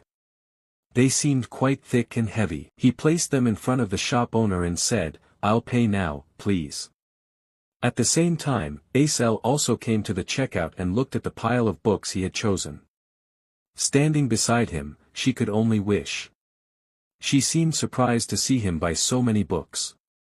The shop owner was also taken aback and replied, "All of these?" The male lead just nodded slightly and glanced in Izel's direction. She looked a bit melancholic on this side, so he asked, "Are you okay?" She replied indifferently, "It seems you are like me in that you pick only good books." The male lead felt a bit embarrassed after hearing this, wondering if she had just intended to insult him. He then responded, "Which ones?"